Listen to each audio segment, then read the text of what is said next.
आजकल बच्चों को और बड़ों को सबको मोमोज बहुत पसंद आते हैं क्योंकि इसका टेस्ट ही इतना अमेजिंग होता है।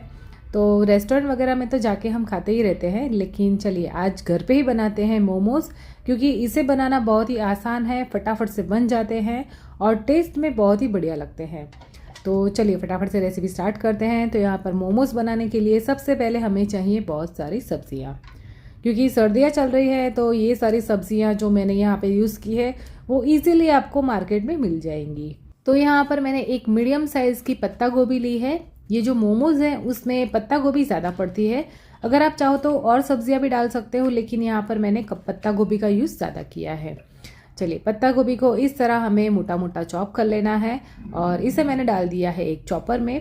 आप चाहो तो इसे कद्दूकस भी कर सकते हो, लेकिन अगर आपके पास इस तरह का चॉपर है तो चॉपर में ही कीजिएगा, क्योंकि ये काम आसान हो जाता है। और अब यहाँ पर मैंने ले लिया है एक मीडियम साइज़ का गाजर, उसे मैंने छील के उसे भी मैंने कट कर लिया है। 2 मीडियम साइज़ की मैंने प्याज ली है और उसे भी छील कर मैंने इसके अंदर डाल दिया है। और बाकी जो सब्जियाँ बच गई हैं उसे मैं बाद में कट करूँगी, क्योंकि उसे चॉपर में हमें चॉप नहीं करना है, अलग से हमें उसे कट कर लेना है। तो यहाँ पर सारी सब्जियाँ अच्छे से चॉप हो चुकी हैं। चलिए अब ले लेते हैं एक बर्तन और सब्जियों को डाल देते हैं इसके अंदर। अब इसके अंदर हमें ऐड करना है नमक, क्योंकि नमक डालने से क्या होगा कि ये जो सब्जियां हैं उसके अंदर जो एक्स्ट्रा पानी होगा वो सारा निकल जाएगा और हमारा ये जो स्टफिंग है वो बहुत ही बढ़िया बन करके रेडी होगा। तो यहाँ पर मैंने 1 से 1.5 चम्मच जितना नमक डाल दिया है और ये सब्जियों को अच्छे से मिक्स कर लिया है। अच्छे से मिक्स करने के बाद इसे हमें थोड़ी देर के लिए छोड़ देना है, तकरीबन 10 मिनट के लिए, ताकि सब्जियां अच्छे से सॉफ्ट हो जाए। चलिए सब्जियां आज सॉफ्ट हो रही हैं, तब तक यहाँ पर बना लेते हैं मोमोज चटनी। तो मोमोज चटनी बनाने के लिए मैंने 2 कप जितना पानी गर्म करने के लिए रख दिया है और 10 से 12 कली यहाँ पर हमें लहसुन चाहिए। आप चाहे तो लहसुन को बिना छीले ही ऊपर नीचे का जो पार्ट होता है वो कट करके भी ले सकते हो, या फिर उसे छील कर भी ले सकते हो। तो 10 से 12 लहसुन की कलियाँ लेंगे और 2 इंच अदरक का टुकड़ा लेंगे। अदरक को मैंने अच्छे से छील लिया है। और अब यहाँ पर हमें चाहिए टमाटर। तो यहाँ पर मैंने 4 टमाटर लिए हैं मीडियम साइज़ के और इसे इस तरह 2 पार्ट में मैंने कट कर लिया है। यहाँ पर पानी भी अच्छे से गर्म हो गया है, तो पानी में डाल देंगे टमाटर, लहसुन और अदरक।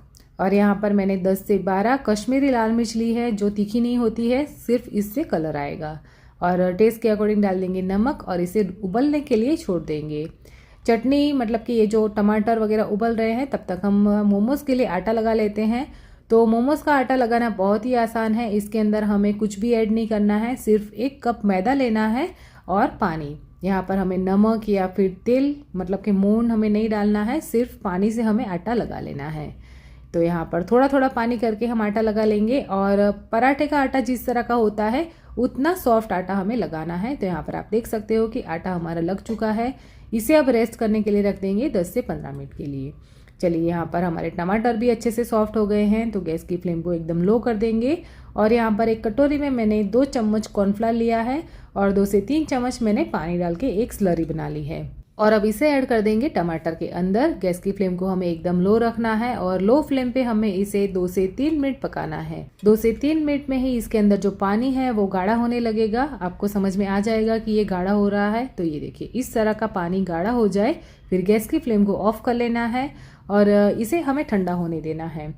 जब तक कि चटनी का मिक्सचर हमारा ठंडा हो रहा है तब तक हम और तैयारी कर लेते हैं। तो यहाँ पर मैंने ले लिया है पनीर, मतलब कि पनीर मैंने सुबह ही बना लिया था, तो उसे मैंने निकाल लिया है एक कटोरी में। और ये जो सब्जियाँ हमने नमक डाल के रखी थी उसे भी रखे हुए 10 मिनट हो चुके हैं, तो उसके अंदर से हम पानी निकाल लेते हैं। तो यहाँ पर पनीर बनाने के लिए मैंने जो कपड़ा यूज़ किया था कॉटन का, उसी में मैंने सारी सब्जियाँ डाल दी हैं और इसे अच्छे से इस तरह निचोड़ लिया है।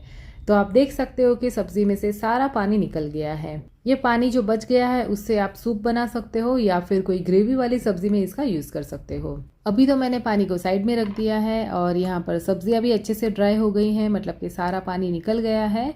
और अब बाकी बची जो सब्जियां हैं उसे हम कट कर लेते हैं। तो यहाँ पर मैंने 2 हरी वाली मिर्च ली है, उसे मैंने बारीक बारीक चॉप कर लिया है। आधा कैप्सिकम लिया है, 2 से 3 मैंने हरी वाली प्याज ली है और उसे भी मैंने एकदम बारीक बारीक चॉप कर लिया है। आपके पास अगर स्वीट कॉर्न है तो आप लीजिएगा, अगर नहीं है तो आप स्किप भी कर सकते हो। तो स्वीट कॉर्न के भी दाने मैंने निकाल लिए हैं और सारी सब्जियों को मैंने डाल दिया है जो सब्जियां हमने ड्राई की थी उसके अंदर। और यहाँ पर मैंने पनीर का भी यूज़ किया है। अगर आपके पास है तो ज़रूर कीजिएगा, क्योंकि पनीर वाला स्टफिंग बहुत ही टेस्टी लगता है। तो यहाँ पर पनीर को मैंने हाथों से क्रश करके ले लिया है। अगर आप मार्केट से ला रहे हो तो उसे कद्दूकस कर सकते हो। और थोड़ी सी मैंने धनिया पत्ती डाली है, थोड़ा सा मैंने अदरक इसके अंदर घिस लिया है, और 3 से 4 मैंने लहसुन की कलियाँ भी इसके अंदर घिस ली है। और आधा चम्मच मैंने डाल दिया है काली मिर्च का पाउडर, और इसे अच्छे से मैंने मिक्स कर लिया है। चलिए अब टेस्ट कर लेते हैं कि नमक वगैरह ठीक है कि नहीं। तो नमक मुझे थोड़ा सा कम लग रहा था, तो मैंने इसके अंदर थोड़ा सा नमक ऐड किया है और फिर से इसे मिक्स कर लिया है। तो ये हमारा मज़ेदार सा स्टफिंग एकदम रेडी है। चलिए अब ले लेते हैं एक स्टीमर, और स्टीमर में मैंने पानी डाल दिया है, और स्टीमर के ऊपर रख दी है मैंने इस तरह की जाली। ये मेरे पास ऐसे ही पड़ी थी, लेकिन इस स्टीमर के अंदर अच्छे से फिट आ जाती है, तो बहुत काम आता है मुझे ये। चलिए अब एकदम लो फ्लेम पे हम स्टीमर को गर्म करने के लिए रख देते हैं, और अब बना लेते हैं मोमोज़। तो यहाँ पर ये जो आटा हमने लगा के रखा था उसे हमें 1-2 मिनट इस तरह से अच्छे से गूंथ लेना है, मतलब कि मसल लेना है। मसलने से क्या होगा कि आटा अच्छे से एकदम सॉफ्ट हो जाएगा। और अब इसे मैंने 2 पार्ट में डिवाइड कर लिया है, और इस तरह की मैंने लोइयाँ निकाल ली हैं। तो बहुत बड़ी बड़ी लोइयाँ हमने निकालेंगे, थोड़ी छोटी रखेंगे, क्योंकि मोमोज़ की साइज़ बहुत बड़ी हो जाएगी अगर हम बड़ी बड़ी लोइयाँ निकालेंगे तो। चलिए सारी लोइयाँ मैंने रेडी कर ली है इस तरह गोल गोल करके। और अब ऊपर से थोड़ा सा मैंने 1 चम्मच जितना तेल डाला है, और सूखा मैदा इसके ऊपर छिड़क दिया है, और इसे अच्छे से इस तरह मिला लिया है ताकि ये जो लोइयाँ हैं एक दूसरे से चिपके नहीं। चलिए अब इसे हम बेल लेते हैं। तो इसे हमें बेलना कैसा है, तो इसे हमें एकदम पतला बेलना है, मोटा बिल्कुल भी नहीं बेलेंगे। अगर मोटा बेलेंगे तो ये जो उसका ऊपर का कवर है, मतलब कि जो मैदा है, उसे पकने में बहुत टाइम लगेगा। तो ये देखिए इतना पतला हमें बेल लेना है। तो इसी तरह हमें 5 से 6 पूरी, मतलब कि जितनी हमारे स्टीमर के अंदर फिट आए उतनी हमें बेल के रेडी कर लेनी है। तो यहाँ पर 6 से 7 पूरियाँ मैंने बेल करके रेडी कर ली हैं। चलिए अब इसे हम भर लेते हैं। तो यहाँ पर एक पूरी लेनी है और उसके अंदर रख देना है स्टफिंग। तो यहाँ पर स्टफिंग आप थोड़ा सा कम भी रख सकते हो, लेकिन मैंने यहाँ पर स्टफिंग थोड़ा सा ज़्यादा भरा है, 2 चम्मच जितना मैंने स्टफिंग लिया है, क्योंकि स्टफिंग अगर ज़्यादा होगा तभी खाने में मज़ा आएगा। तो चलिए स्टफिंग रखने के बाद हमें इसे फोल्ड कर लेना है। तो यहाँ पर आप देख सकते हो कि मैं इसे किस तरह फोल्ड कर रही हूँ। हमें एक स्प्लिट लेना है और इसे इस तरह दूसरे के ऊपर ओवरलैप कर लेना है। तो इस तरह हमें मोमोज को शेप दे देना है। और अब सामने वाला जो पार्ट है, मतलब कि पूरी का, उसे हमें इस तरह सामने से जॉइंट कर लेना है। तो आपने देखा, मैं एक्सप्लेन अच्छे से नहीं कर पा रही हूँ, लेकिन आपको देख के समझ में आ गया होगा कि मैंने इसे किस तरह बनाया है। ये बहुत ही आसान शेप है।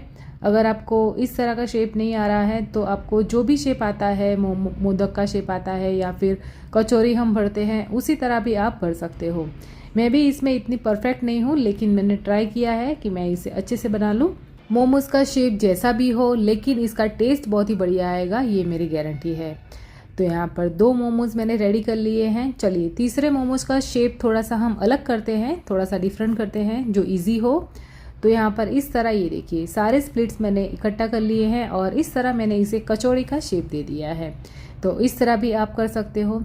शेप कैसा भी हो, लेकिन टेस्ट अच्छा होना चाहिए।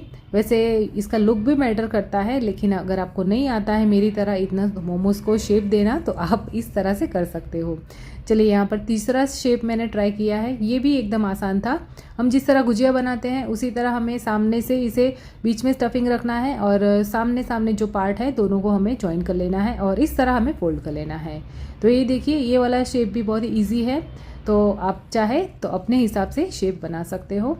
चलिए अब यहाँ पर स्टीमर भी हमारा अच्छे से गर्म हो गया है, तो स्टीमर की जो छलनी है उसके ऊपर मैंने रख दिया है एक बटर पेपर, ताकि ये जो मोमोज हैं वो नीचे से चिपके नहीं। अगर आपके पास बटर पेपर नहीं है तो आप छलनी के ऊपर थोड़ा सा ऑयल लगा सकते हो। और मोमोज को मैंने रख दिया है स्टीम होने के लिए, एकदम लो फ्लेम पे इसे हमें 10 से 15 मिनट के लिए स्टीम कर लेना है। चलिए मोमोज स्टीम हो रहे हैं, तब तक बना लेते हैं चटनी। तो ये जो मिक्सचर हमने रेडी किया था चटनी का, वो अच्छे से ठंडा हो गया है, तो मैंने इसे पीस लिया है।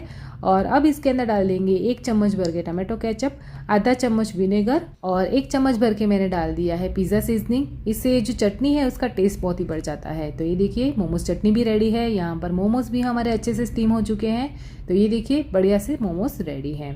चलिए अब इसे सर्व कर लेते हैं।